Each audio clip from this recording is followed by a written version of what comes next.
pretty sunny day after lots of rainy days, which is what we needed. But sure is nice to have some sun, especially because I just got back from a test drive. So here's what we're doing.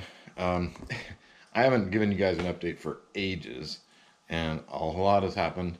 So I'm just going to go through it, and yeah, I wrote notes, and so I'm going to try not to miss anything. And we'll just see how it goes. Let's see, the last one I gave you was the injector one. Here's what the problems that I was having at that time.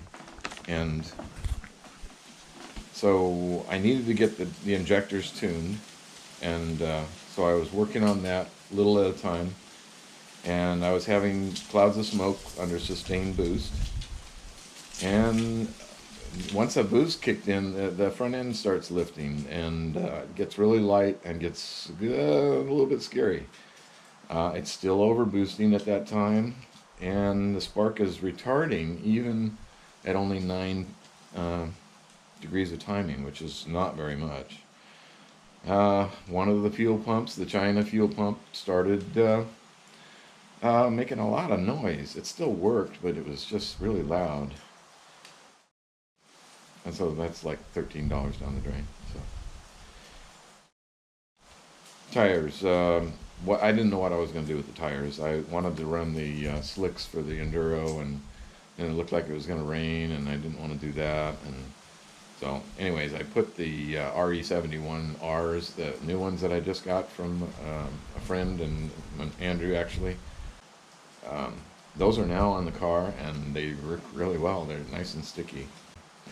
I needed a scramble button. The boost controller has a scramble option, and so I wired it in, put it on the steering wheel. I'll show you that. That was kind of interesting. It was surprisingly easy to install and looks really nice. I just wish it worked. Either I got a wiring issue or a setup issue that I need to work on, or maybe I just really haven't pushed it at when I was in that situation. I thought I tested it, but anyways. Oh, the other button I put in was a line lock, and I really have a hard time getting the heat into the tires because it just, as soon as it starts spinning, it just takes off. So it really doesn't get any heat. And so line lock is installed. It's on the shifter, and you just jam the brakes on as hard as you can and hold the button and let it loose.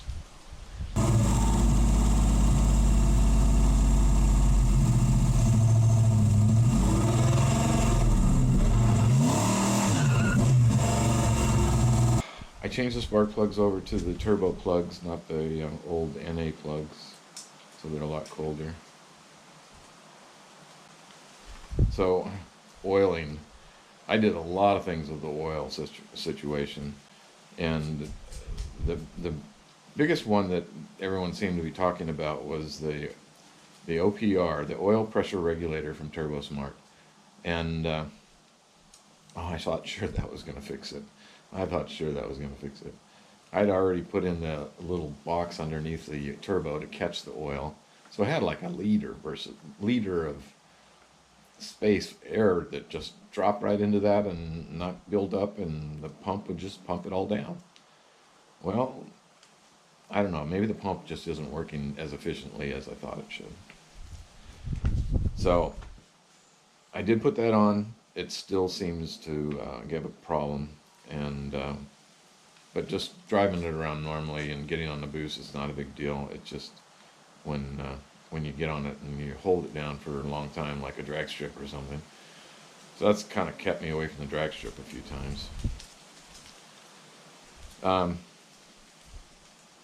So I found a post on one of the websites, it was YouTube, I don't know, where a guy put a vent on the tank, and just because it was building up pressure and the oil pump couldn't do its job. And so I put the vent on, and that seemed to do it. But whether or not it actually did or not, I don't know. I think it helped. After that, I could do a pretty long pull and not have it smoke. And oh, I found another builder, a high-end builder that did that as well. I did another valve adjustment. I want to put a starter button in the engine bay so that I can reach over and just punch it. I've seen a couple of racers do that, and that is so much easier than having to get down and pull the wires off the starter and do that. Okay, so I talked about the squirrely front end, and so what I did was I threw 300-pound rear springs on for the coilovers, and that, you know, that helped it quite a bit as far as handling goes. It still kind of gets squirrely and light, so I need to recheck my alignment and see if I just didn't miss something. And we did a quarter balance too after doing that. And if I use this intro, that's where the fiberglass got messed up on this fender, and it is actually I just lowered it back down, and it almost completely came back 100%. I was surprised that it bent so far and it still bounced back. I had a crack there already from when it was transported, or maybe the wreck, I don't know. But it's, yeah, I gotta fix it anyways. It's no big deal. So no harm, no foul. Just scared the crap out of me. One of the other things that I want to do is to build a front splitter. There's a pretty big gap right behind the front end and where the spoiler, the front spoiler is, and I want to close that gap and want to put the splitter on to provide some downforce. So that's probably going to be a winter project. I was able to make a couple 1/8 mile passes and didn't launch hard or do anything really weird, but it did feel good, and it had some good power, no doubt.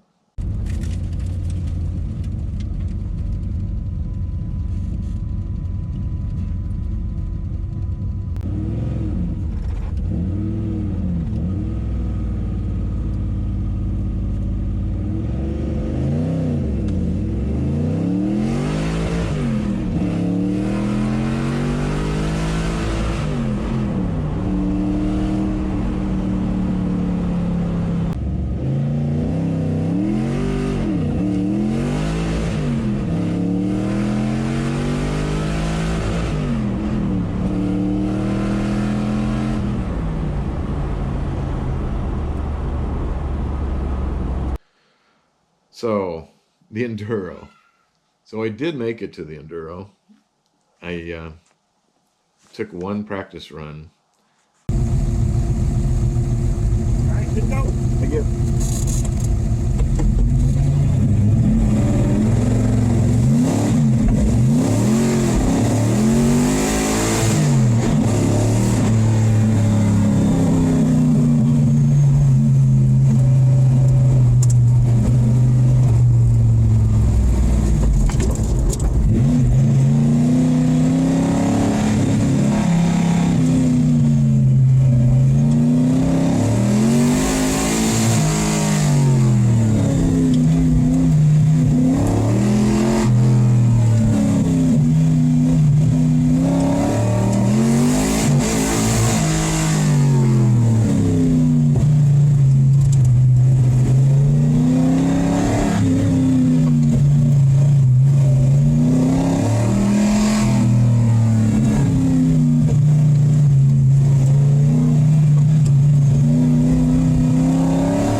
sustain on and off the throttle long, you know, pretty long period of time.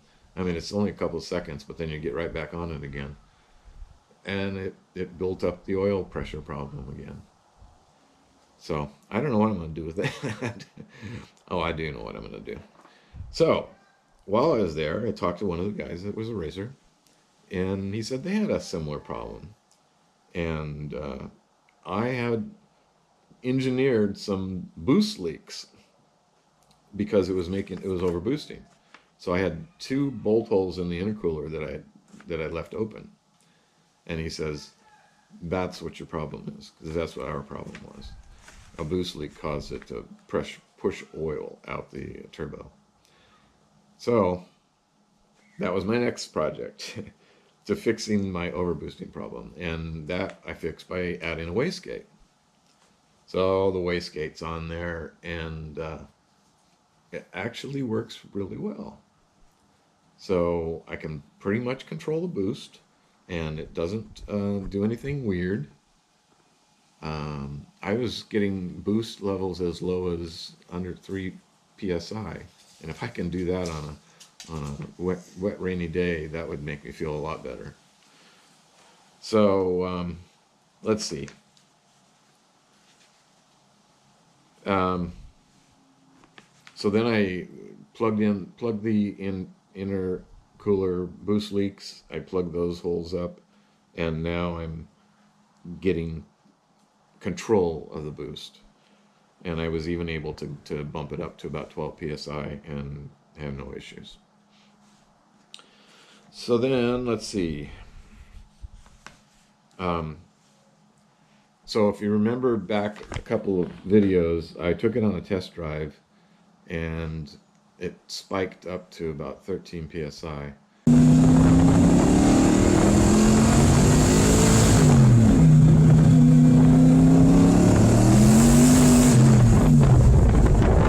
And at that level, it was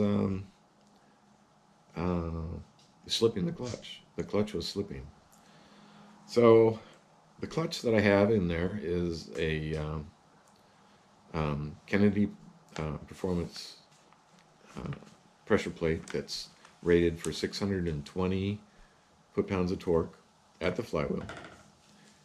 And that is with a standard disc, a standard organic disc. So I took that disc out, and I put in a 6-puck clutch disc. And that I just finished that process, and that was a bear. I was having trouble getting the throwout bearing to line up with the clutch fork. So I fought that a little bit, but it's working now. I just got back from the test drive, and it works good. Okay, so what does a puck clutch do for me?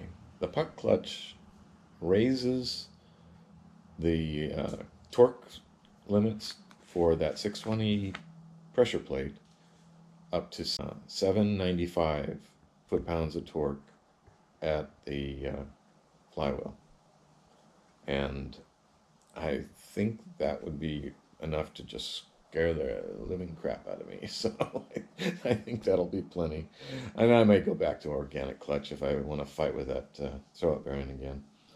But so that leads us to the next thing. But okay, so what the other problem I'm having is spark retard.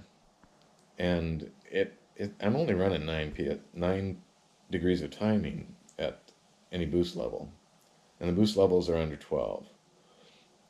So it's not like it's a crazy amount of timing. I do have 110, a couple gallons of 110 mixed in with about 8 gallons of 92 non-ethanol. So I'm probably getting 94 psi or 94 octane or better. And it shouldn't be doing that.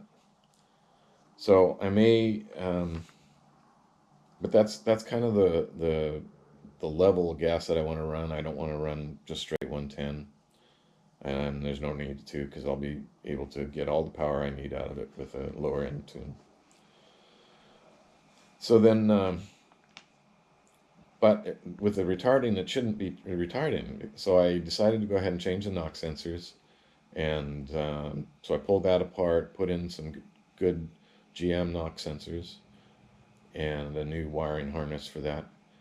And my test drive just indicated that it's still doing it. So that was a lot of work for nothing. But I have spare knock sensors now. Anyways. So the other thing I did was that I checked the timing mark. LS engines don't have timing marks. So I made a timing mark. So I put a pointer on the front balancers, that ATI balancer, and then I did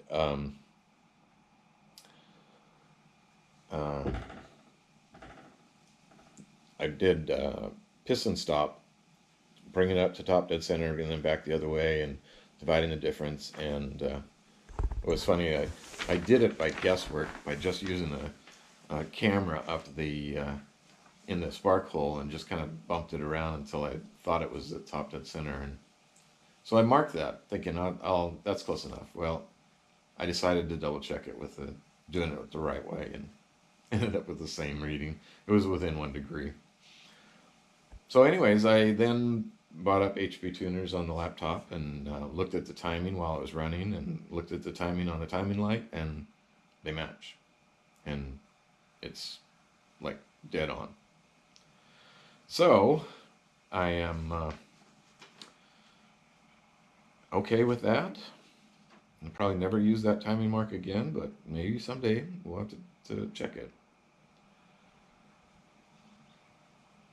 All right, so what's up next?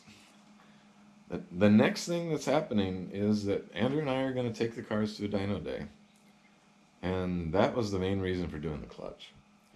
Is because if I decide I want to, turn it up to 15 or 20 PSI, I want to be able to get all the horsepower I can safely and not have the clutch slip. And so now that's in there. The injector's in there.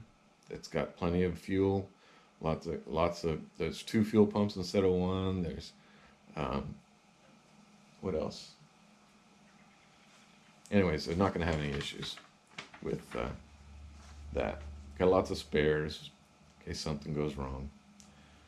So hopefully the rest of it can all be fixed with a good tune and a good tuner, and that would be then we're pretty much set. We can start doing some of the other things that it needs, like fixing the wipers. So I may do that this week. We'll see. Anyways, so that's my updates. The Enduro went well. I was pleased at how fast it was. I was pleased that it gripped really well. I think I made my fastest Enduro lap, the outside ring lap. It was around 51 seconds or something like that, which is good. I'm sure that a fast driver could drive this a lot quicker. That was my only fast lap, so I had one slow lap when I was getting feel for the tires, because I'd never taken them into a corner hard. So here there was kind of wet pavement, and so I was just being really careful. So yeah, it went well. Oh, and I got to race in the Race of Champions, even though I wasn't a champion. They allowed substitutes, so that was fun. And hey, guess who took second? It was insane. What was it? Ford Fiesta? Ford Focus? 4-door. That was the driver car. And I was right behind one of the really fast guys. So I'm really happy with that. Maybe it's in me. Maybe I got some of that. Anyways, it was a fun day. It was a fun weekend, and it was a good group to hang out with. Anyways, I'm saying anyways a lot, but I think that's it. So the next update will probably be a dyno day, dyno disaster. Who knows what's going to happen? I'm hoping that we can get Andrew's car turned up, because his car is very capable, very fast, and it would be interesting to. We're going to try and take a drive too, so that might be fun. If it's dry, if it's wet, this thing, I'm not really. I'll try that 2.5 psi and see if that works. Okay, is that it? I think so. Thanks for hanging in there with us. We were, kind of asleep, kind of fighting with this thing over and over again, and working out all the details, and I think it's really close. I think it's really close. So I will sign off. Thanks for watching. Thanks for subscribing, and we'll catch you on the next one. Bye.